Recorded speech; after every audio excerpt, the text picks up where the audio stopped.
Hello, my dear students. Welcome.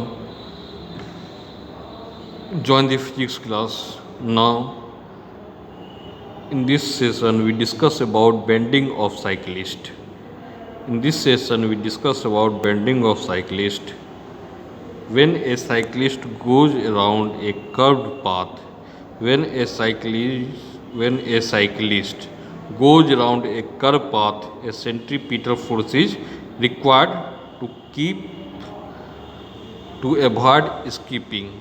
Okay, so when a cyclist goes around a curved path, a centripetal force is required. The force of friction between the tire and the road is too small to provide the necessary centripetal force. That is why a cyclist goes around a curved road inward, because the horizontal component of the normal reaction provides the necessary centripetal force. Okay, when a cyclist goes around a curved path, a centripetal force is required. The force of friction between the tire and the road is too small to provide the necessary centripetal force. That's why a cyclist goes on a curved path, then it bends its body little inward to getting sufficient amount of centripetal force to move on the curved path for getting the necessary centripetal force without skidding moving on the curved path. The the force of friction the force of friction is too small to provide the necessary centripetal force. So when a cyclist goes around a curved path, a centripetal force is required.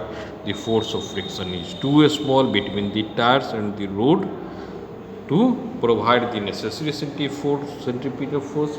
So a cyclist move on the curved road, it bends its body little inward to getting necessary centripetal force to move on the curved path safely without skidding. Now, the weight is working in downward. The reaction force is divided into two parts. The r cos theta balances the weight mg, and r sin theta provided the necessary centripetal force. So as equation known, r sin theta is equal to mv square by r. This is equation number 1. Now the r cos theta is equal to mg, equation number 2. The r sin theta, the reaction force is divided into the split into two parts, r sin theta and r cos theta. The r sin theta provides the necessary centripetal force, while the r cos theta is balances the weight mg. The r sin theta provides the necessary centripetal force mv square by r, while the r cos theta balances the weight mg. So r sin theta over mv square by r is the equation number 1, and r cos theta is equal to mg, equation 2, as equation 2 by 1. So r sin theta by r cos theta is equal to mv square by r mg. The mg and mg will cancel each other. So as sin theta by cos theta, we put tan theta is equal to v square by rg, or v square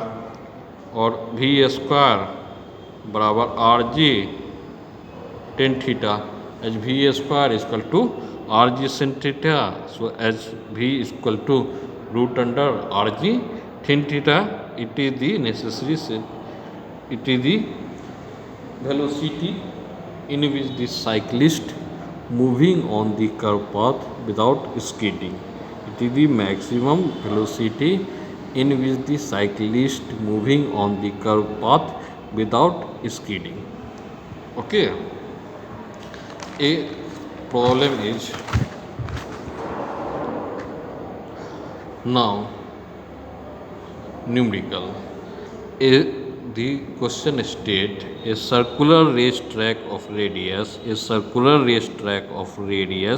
300 meter is banked at an angle of 15 degree if the coefficient of friction between the wheel of the race car and road is 0.2, which is ideal. What is the first question state? Maximum speed of the race car to avoid wear and tear of its tyre, यानी कि इस question में जो है mu को जो है हम लोग नहीं ले रहे हैं.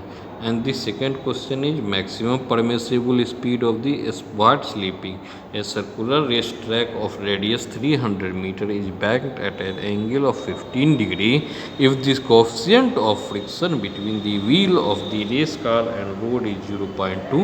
What is the question number 1? Maximum speed of the race car to avoid wear and tear on its tire. And second question is state maximum permissible speed to avoid slipping. The first V0 is equal to R0 tan theta.